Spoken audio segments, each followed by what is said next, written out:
അംഗം മുറുകുന്നു.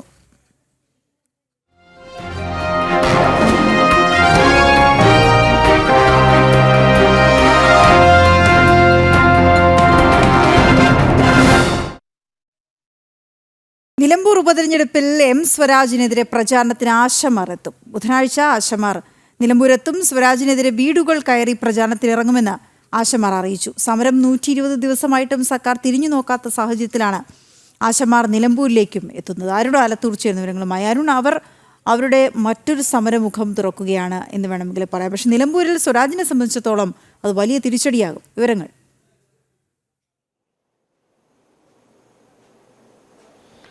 തീർച്ചയായിട്ടും നിലമ്പൂരിലേക്ക് ആശമാർ കൂടി ഈ ഉപതെരഞ്ഞെടുപ്പ് പോരാട്ട ഭൂമിയിലേക്ക് എത്തുന്നു എന്നുള്ളതാണ്. പ്രധാനമായിട്ടും അവർ ഈ നിലമ്പൂരിൽ പ്രകടനം അവരുടെ ഉണ്ടാവും. അതോടൊപ്പം തന്നെ വീടുകൾ കയറി ഇറങ്ങി പ്രചാരണം നടത്തും എന്നുള്ളതാണ് ആശമാർ പറയുന്നത്. ആശാസമരത്തിൻ്റെ നേതൃത്വം നൽകുന്ന മിനി ഉൾപ്പെടെ ഉള്ള ആളുകളാണ് ഈ നിലമ്പൂരിലേക്ക് എത്തുന്നത്. ബുധനാഴ്ച എത്തും എന്നുള്ളതാണ് അവർ അറിയിച്ചിരിക്കുന്നത്. ബുധനാഴ്ചയോട് എത്തുന്ന മുറയ്ക്ക് തന്നെ ഇവർ വലിയ പരിപാടികൾ നഗരത്തിൽ നടത്തും.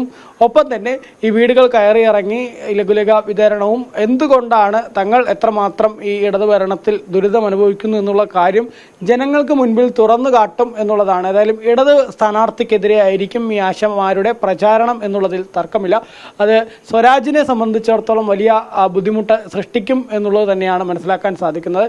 നിലവിൽ ഏതായാലും ഈ ആശമാരുടെ സമരം 120 ദിവസം പിന്നിടുമ്പോഴും അതിനോട് ഒരു അനുഭാവപൂർണമായ നടപടി അല്ലെങ്കിൽ ഒരു നിലപാട് സർക്കാരിന്റെ ഭാഗത്തു നിന്നുണ്ടാവാത്ത ഒരു സാഹചര്യത്തിലാണ് ആശമാർ ഇത്തരത്തിൽ സമരവും ഈ ഒരു നിലമ്പൂർ പോരാട്ട ഭൂമിയിൽ കൂടി ഈ ലഘുലേഖ വിതരണവും മറ്റുമൊക്കെ ആയിട്ട് രംഗത്ത് വരുന്നത് എന്നുള്ളതാണ്. മാത്രമല്ല ഈ ആശമാർ വീടുകൾ കയറി ഇറങ്ങിയൊക്കെ പ്രചാരണം നടത്തുമ്പോൾ അതിലൂടെ എങ്ങനെയാണ് ഈ സ്ത്രീകളോടുള്ള സർക്കാരിന്റെ സമീപനം എന്നുള്ളത് കൂടെ തുറന്നു കാണിക്കുകയാണ് അവരുടെ ലക്ഷ്യം വെക്കുന്നത് എന്നുള്ളതാണ് പറയുന്നത്. ഏതായാലും ബുധനാഴ്ചയോടുകൂടി ഈ ആശമാർ കൂടി ഈ നിലമ്പൂരിലെ ഉപതെരഞ്ഞെടുപ്പ് പോരാട്ട ഭൂമിയിലേക്ക് എത്തും.